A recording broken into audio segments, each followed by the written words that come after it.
watching the Press Row. I'm Mike Sherman here with Oklahoman columnist Barry Trammell, Jenny Carlson, and John Rohde, and we're taking stock of 5 years of Oklahoma State football with Mike Gundy as head coach. Of course, John, Gundy's got a ways to go in his 5th season, but we're taking stock because he and the Cowboys already did something that has never been accomplished in 108 years of OSU football, and that is 4 straight seasons with 7 wins or more, and they'll be going to their 4th straight bowl game, to which Mike Gundy said, "We're going to a bowl?" I mean, it's like he had no idea.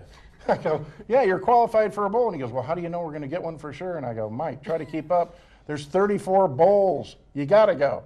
But and I think he's just that focused on the season, and he never really thought about it. Now, Barry, there's a couple more games than, 20, 30 years past. They play 12 instead of 10 or 11. But this is still something to be said for something like this. Well, it's 2 straight really good years in a row. I mean, 06, 07, 7 and 6 both years. They got to 7 because they got to go to sort of rinky-dink bowls. But last year, a very good year. This year, another very good year. I think it is a very solid sign for Oklahoma State football. I think you've got to keep winning. I think you've got to keep moving forward. And I think we saw signs earlier this decade of forward progress, but then there was the revert back and not have some great years.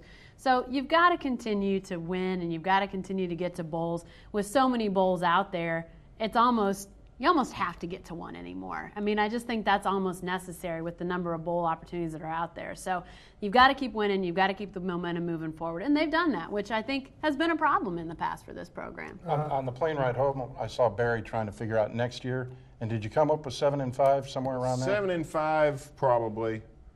The schedule really works out favorably for Oklahoma State next year in a rebuilding year. So a nice scheduling job by Mike Holder. But it's going to be a rough go for the coaches. They've got a lot of patches to fill. At times this year, they've started 15 seniors. Does the games against Grambling and Rice and sort of the scheduled victories, does that in any way diminish or qualify the success they've had? Not just them, everybody. Just everybody. Oklahoma State did not used to play rum-dums. Nobody used to play rum-dums. In the 1970s, Oklahoma had 40 non-conference games. 36 of the 40 were against schools that we would now consider part of the BCS leagues. It just wasn't done, and yet now it's done all the time. So yes, it's a lot easier to get to 7 wins, a lot easier to get to a bowl. What questions about the Gundy coaching era at Oklahoma State have been answered, and what questions do you guys think still linger, John? Well, I mean, what I've noticed most of all is that he goes through coordinators like water. But that's not his fault. I mean, to his credit, when Gundy first got here, he sacrificed part of his salary to increase the salary of assistants, and that has helped with some of the attrition.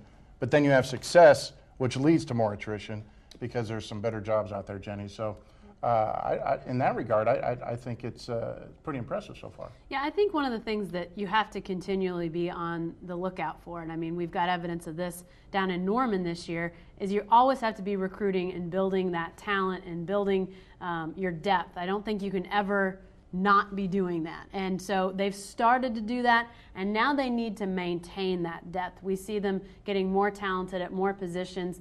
It's a never-ending job, but now the job of continuing to recruit, to continue to build that depth, I think that still remains to be seen if they can do that long term. So that's left out there for this coaching group. I think next year there's going to be a big big question to look at Gundy, and it's this. He's proven that he can run Larry Fedora's offense, and he took it over, has done a very good job these 2 years without the Mad Hatter. With Zach Robinson as his quarterback, what happens to Larry Fedora's offense without Zach Robinson quarterbacking? Because it's an offense tailor-made for Zach Robinson. So I think that's going to be a little bit of a test case for Gundy. What can he do running this offense without a quarterback like Zach Robinson? Okay, the Cowboys have Texas Tech this Saturday. What's a bigger factor in this game, guys? The game being in Stillwater or Bill Young being the Cowboys defensive coordinator? Start with you, Jenny. Well, I think Oklahoma State's clearly had problems at Texas Tech, as a lot of teams have. There's been a lot of good teams that have gone to Lubbock and for whatever reason cannot beat Tech in Lubbock. So I think that for whatever reason, that's become significant in this series like many others. But I'll tell you what, I think Bill Young and his mentality, John, I mean, he seems to have a calm about him that really carries over to this defense, which you need when you're in the eye of the tech storm. I think that becomes more important on Saturday. There's no more schizophrenic team in the Big 12 than the one that OSU is playing this weekend. They could go for 60, or they could be screaming at each other and go through 3 quarterbacks. We don't know, Barry. You know, interestingly enough, we added up Mike Leach's conference record. It's not that overwhelming. Solid success, like 45 and 32. They can be had if you can make that scoreboard light up. Good way to answer this question is look at it this way.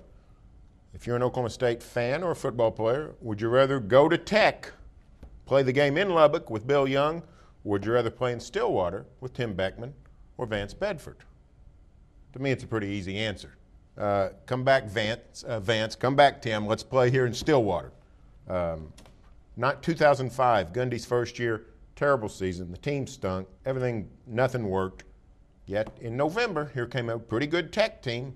OSU beat them, just out of the blue. I think OSU's secret weapon Saturday is Boone Pickens Stadium.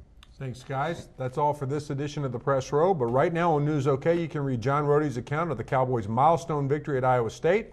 And in Saturday's editions of the Oklahoman, check out Barry Trammell's assessment of the Gundy era so far.